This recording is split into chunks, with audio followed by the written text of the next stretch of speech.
Welcome to the inaugural Ask Still on Air, where I go on Twitter and I say, ask me some basketball questions or whatever the questions I ask. And I use the hashtag Still on Air. If you want to join in and you missed out on this time, go on Twitter and use hashtag Still on Air. Moving forward to our first question. Who is the most underrated defender in the league? You can't say Keegan Murray. I have a few names in mind. De'Aaron Fox. Of course, you know how I feel about De'Aaron Fox and his defensive prowess. Kyrie Irving, to me, is a very underrated defender. When he really locks in, he could play really good defense. Jaylen Brown, not really underrated defender. So if I have to pick one underrated defender, honestly, it would low-key have to be James Harden or Steph Curry. I think they get a lot of flack. I'm going to go with Steph Curry, though. Steph Curry is a very underrated defender, in my opinion. It would be Davion Mitchell, but after his rookie year, he didn't have the best comeback season, or he didn't have the best sophomore season defensively, like I thought he would. I thought he would keep elevating. Like his rookie season, on ball, phenomenal. His sophomore year with the Sacramento Kings, I don't know what happened. He looked a little bit disengaged, like he didn't kind of want to be there. I don't know the situation. I don't know him personally. I'm just paraphrasing. I mean, I'm just speaking from what I saw in my observation. But yeah, I would say Steph Curry is one of the most underrated defenders in the league. Next question we got. Who are you taking as your starting point guard? Kyrie. Wait, who are you taking as your starting PG? Okay, Kyrie or Curry. Me personally, I'm taking Kai, but he's also my favorite player. Kyrie's also my favorite player too. You can't go wrong with this answer here. Personal preference, I'd take Kyrie, but I mean, Steph Curry, the best shooter we've ever laid eyes on. Like, the best shooter we've ever been blessed to witness. God blessed us with the presence of Curry on the floor in terms of shooting. But then we have Kyrie, the most offensively skilled player we've ever witnessed. 3 levels score. Mr. 50, 40, 90. You dig what I'm saying? So, you really can't go wrong here. Personal preference, I'd say Kyrie. Let me know in the comments below what you guys think. You guys are probably going to say I'm speaking blasphemy to the masses right now, but that's just my personal opinion. Who's a player that you believe will take the next MVP candidate jump like SGA last season? You might not like this answer. Okay, mind you, these are all off the top of my head. Didn't read any of these prior. I think the person that can take the next MVP candidate jump next season, with the full season, staying out of trouble, will be Ja Morant. In my personal opinion, I think Ja Morant, when he's playing, he's box office. He's exceptional. He knows how to win. I think Ja Morant can take that MVP candidate jump. Will they push him in that direction? Will they promote that? I don't know necessarily, but I think he can take that next leap towards an MVP candidate season like that. Other than that, pretty much everybody else I feel like is either already there or a little bit further away than what we think. I think Devin Booker after this season, after the gold medal stuff, I think his confidence is through the roof. I think Devin Booker can be in the conversation. Jason Tatum for sure is going to be in that conversation because he has a chip on his shoulder after what happened in the Olympics, and I'm not mad at him either. So don't be surprised if Jason Tatum takes MVP next season, but he's already kind of an MVP caliber player. Granted, he was first team on the NBA. So I'm going to stick with Ja Morant, in my personal opinion. Do you think LeBron or Curry will team up this season? Well, they're not going to team up this season. But I wouldn't be surprised if they did team up before one of them retired. After what we see in the Olympics, Bron assisted over 40% of Curry's points. They look freaking exceptional out there together. Mind you, only being together for 3 weeks, playing with one another. You give them a full season, we're talking a mega upgrade from what Draymond Green can do for Steph Curry. Just think about that. And if you get to keep Draymond and then you add Bron to this, different situation. That could get scary. Do you think Jaylen Brown should have been on Team USA? Let me ask you a question. Does the sun raise in the morning? Well, damn, technically if it's cloudy, you won't see the sun. Okay, different question. Am I talking right now? So there's your answer. Of course, I think Jaylen Brown should have been on Team USA, man. Like, there's no way you see Devin Booker take a 3-and-D role and don't think Jaylen Brown can do the same. Come on, man. and those two on a wing together, taking that same role, phenomenal, in my opinion. I think Jaylen Brown would have been just fine, especially in the international game where it's a physical game. Him or Kyrie would have been perfectly fine in the FIBA game with the FIBA rules. Early predictions on Rookie of the Year this season. One person comes to mind, and one person only. Sacramento native, Jared McCain. I think Jared McCain honestly has a huge shot of winning Rookie of the Year this season. Granted, because we don't know what to expect with the Philadelphia 76ers. They can have a good year. They can have a down year. They can have a year full of injuries. And I think that's where Jared McCain will step in and be the constant guy. He's a 40% shooter from three, plays exceptionally well, doesn't play, doesn't do anything out of the ordinary. You know what I'm saying? He plays his game and does it well. Knows what he does and executes that. Star in his role. Jared McCain is my favorite for Rookie of the Year this season. But if it's not Jared McCain, I would also like to look at someone like someone that has a lot of opportunity to get a lot of shots up and really kind of be what the Rookie of the Year technically is. It's kind of a person on a down team that has phenomenal stats. But this year, though, honestly, I don't know who that guy would be. You could even throw in, depending on how the Lakers use him. I don't think Lakers are going to ever have a Rookie of the Year, in especially in the modern day. But Dalton Connect could be in that conversation, but he's not going to have a big enough role, I don't think, to be a Rookie of the Year. So I can't even say that. Honestly, outside of Jared McCain, I don't have a favorite for Rookie of the Year. This year is pretty much anybody's Rookie of the Year. It reminds me of the year where Malcolm Brogdon won Rookie of the Year, where it was kind of in limbo, like no one knew who was going to win, and Malcolm snuck away with that one. So that's what I feel like is going to happen this year. It could even be, oh my gosh, I'm blanking on his name, for the Minnesota Timberwolves. They just drafted him. Robert Dillingham. Could be him too. You know what I'm saying? Off the bench. Who knows? But that's a good question, though. Who do you think is going to be the face of the league in the next 5 years? Anthony Edwards. I mean, the way Adidas is already pushing him, although it's sponsored by Nike, the league is, I think Anthony Edwards has all the intangibles to be the face of the league. Offensively, defensively, his personality on and off the floor. That's what people are going to gravitate towards. The face of the league is someone that people can gravitate towards, i.e. Michael Jordan, Kobe Bryant, LeBron James. You got like Steph Curry, another face of the league. Kevin Durant, another face of the league. Allen Iverson, another face of the league. You know what I'm saying? Like you have guys that people can gravitate towards and really relate to. That's what's important. Jason Tatum can, possibly. But I think Anthony Edwards has just a little more it factor in terms of the relatability right now. Not saying Jason Tatum can't get there, but I think Anthony Edwards is the favorite in my opinion. Great question. Is Paul George the most skilled player all time, defense included? Oh.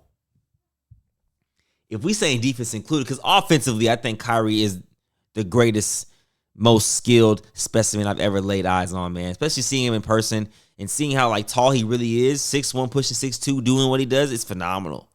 Like a 6'1", 6'2" guard who can mid-post any size. Like he's not, he could post up a 6'8", 6'9", play out of the elbow, you know what I'm saying? I mean, play off the elbow, play in the mid-range, shoot, I don't know, bro. Like, what can't he do offensively? What can't he do? Finish with the best of them below and above the rim. Can shoot exceptionally well, catch and shoot off the dribble, you name it. But if we're talking about defense too, it depends on what you count as skill. I would like to think Kawhi Leonard is very skilled, in my opinion. Just because it doesn't look box office doesn't mean he's not skilled. Kawhi is very skilled because he's able to be super efficient in the mid-range. And he's very precise, doesn't waste no movement. Kawhi Leonard is in this conversation. We're talking about skilled and offensively and defensively. But Paul George, I think, is probably the smoothest player I've ever seen with the skill at 6'9". And he played defense in his prime too. Actually, that's not bad. That's not bad because Bron, how can I explain? Bron is kind of like in that Kawhi Leonard tier. Kawhi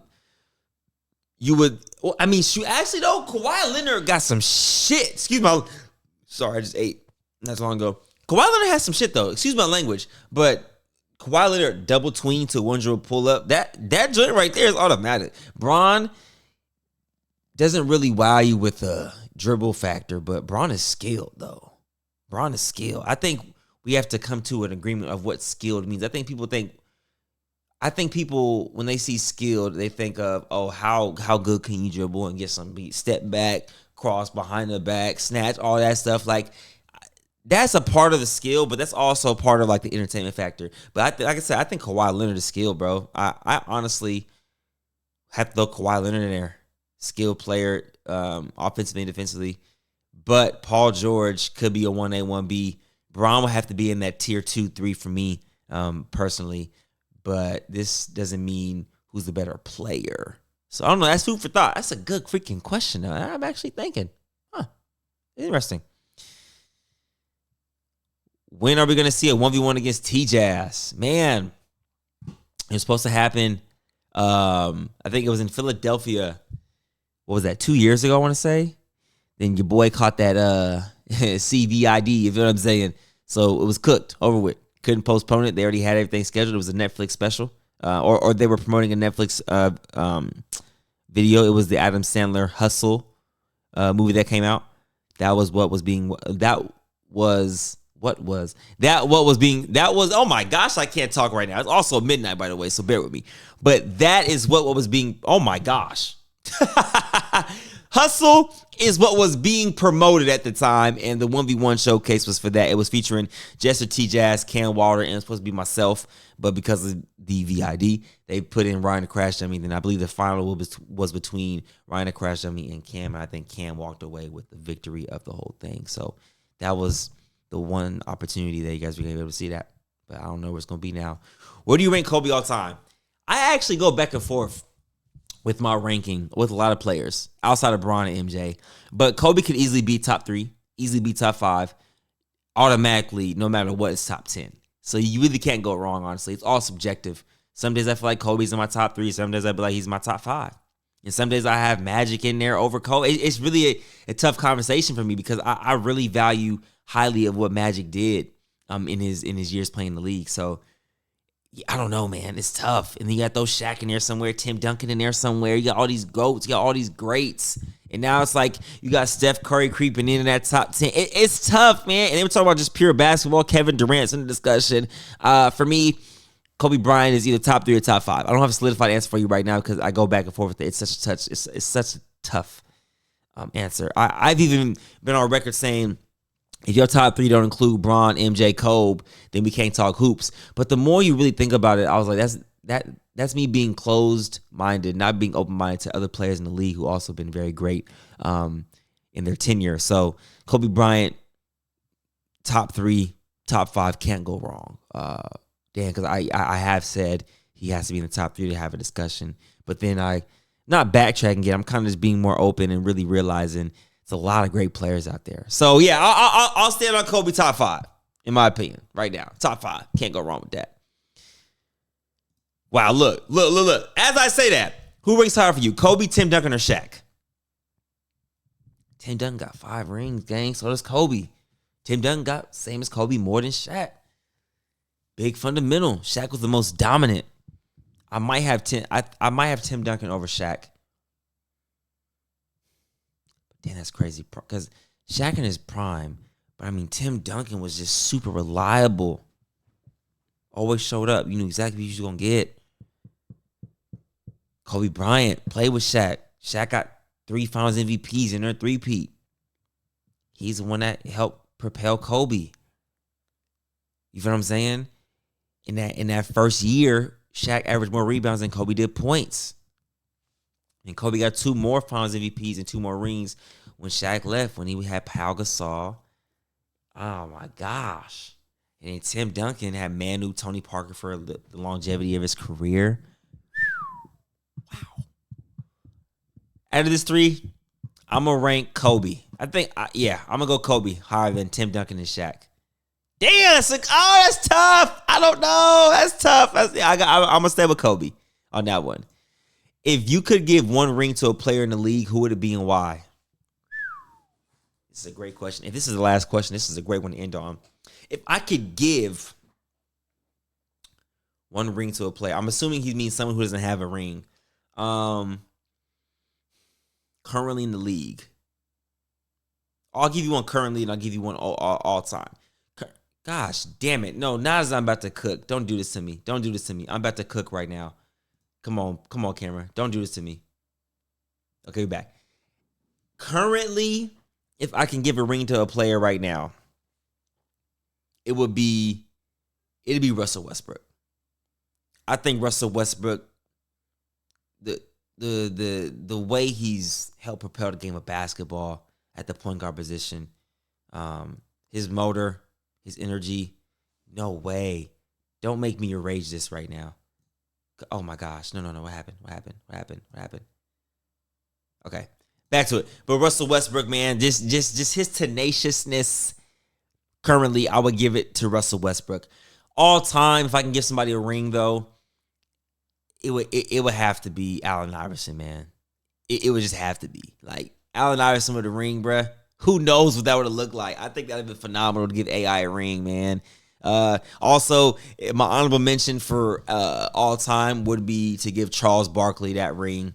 Mal around the rebound, 6'4", big, doing it, you know what I'm saying, doing this like thizzle. There's so many guys. Like, you got to talk about Tracy McGrady. You got to talk about, I think Grant Hill. You got to talk about Carmelo Anthony. You got to talk about all these greats that don't have rings. You know what I'm saying? You got to talk about the John Stocktons of the world, the Steve Nashes. Oh, my gosh. Well, I can tell you Steve Nash got one, I believe, as part of the coaching staff. I don't know all the facts on that. I'm not sure. Don't fact check me on that. But there's so many great guys that deserve it. That's a freaking great question, Brian. Thank you for that, bro. Appreciate that. Why isn't KD more respected in all-time discussions? I think it's because of the Golden State thing.